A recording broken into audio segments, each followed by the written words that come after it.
ગુજસી talk સહિત બે ગુનામાં 3 વર્ષથી નાસ્તા ફરતા અને 20,000ના ઇનામી આરોપી ગુલામ હુસૈન હૈદર અલી ભોજાણીને મુંબઈ એરપોર્ટથી સુરત શહેર ક્રાઇમ બ્રાન્ચે ઝડપી પાડવામાં સફળતા મળી છે. આરોપી સજ્જુ કોઠારી ગેંગનો સાગરીત છે.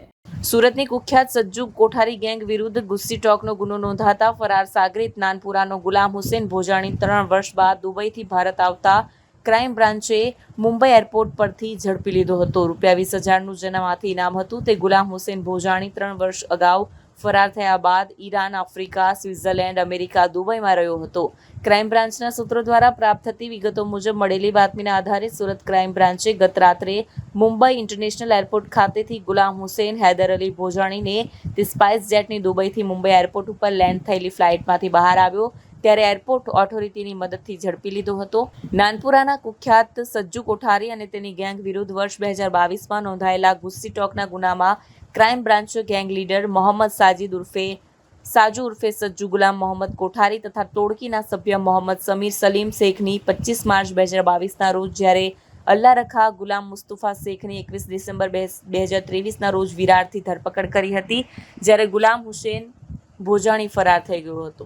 સુરત ક્રાઇમ બ્રાન્ચ દ્વારા સાજિદ ઉર્ફે સજ્જુ ગુલામ મોહમ્મદ કોઠારી, જે એક સુરતનો એક નોટરિયસ અને હાર્ડકોર ક્રિમિનલ છે અને એક પોતાની સંગઠિત ગુનાહિત ટોળકી બનાવી અને સુરત શહેરમાં ખૂનની કોશિશ, લૂંટ, એક્સટોર્શન વગેરે અનેક કેસોમાં તથા જેમાં ગુજસી ટોક જેવા 2 કેસોમાં પકડાઈ ચૂકે છે.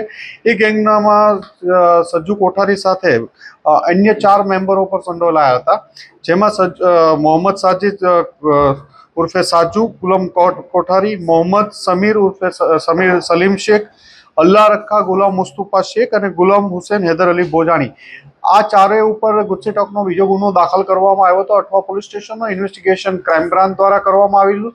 2022થી આ ગુલામ મોહમ્મદ છે ભોજાણી સતત ભાગતો રહેતો હતો. 2022માં જ્યારે સાજુ કોઠારી પકડાઈ ગયો ત્યારબાદ અલ્લા રખા અને ગુલામ બંને સુરતથી ભાગી ગયા હતા.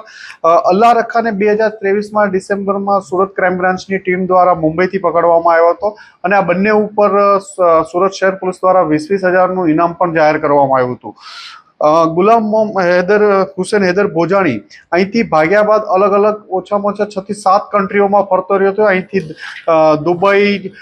દુબઈ ઉપરાંત દિલ્હીથી ઈરાન, કુમ, પછી ત્યાંથી આફ્રિકાના મડગાસ્કર, દુબઈ, જ્યુરિક, સ્વિટ્ઝરલેન્ડ, USA, કેનેડા, આમ અલગ અલગ અસંખ્ય શહેરોમાં ભાગ્યા બાદ સુરત પોલીસને એની વેરિફિકેશનનો એક આઈડિયા આવ્યો હતો કે આજે વહેલી સવારે તે મુંબઈ એરપોર્ટ આવવાનો છે દુબઈથી. આ બાતમી આધારે સુરત ક્રાઇમ બ્રાન્ચની ટીમે મુંબઈ એરપોર્ટ ઓથોરિટી સાથે મળીને તેને મુંબઈથી ધરપકડ કરી અત્યારે લાવવામાં આવ્યો છે. અહીં એરેસ્ટ કરી એની આગળની પૂછપરછ ચાલે છે. આને સજ્જુ સાથે એક્સટોર્શનના ગુનામાં એમના વિરુદ્ધ અઠવા પોલીસ સ્ટેશનમાં ગુનો દાખલ થયેલો હતો. એમાં ગુજસી ટોકના કેસમાં વોન્ટેડ હતો. આ ઉપરાંત અઠવા પોલીસ સ્ટેશનના બીજા એક એક્સટોર્શનના કેસમાં પણ એ 2022થી જ વોન્ટેડ હતો. અગાઉ પણ એ એક્સટોર્શનના 2 કેસોમાં અને પૈસા વ્યાજે આપી ખૂબ ઊંચા દરે વ્યાજ વસૂલવાનું અને પ્રોપર્ટી લખાવી લેવી આવા કેસોમાં અગાઉ પણ એની ધરપકડ થઈ ચૂકી છે.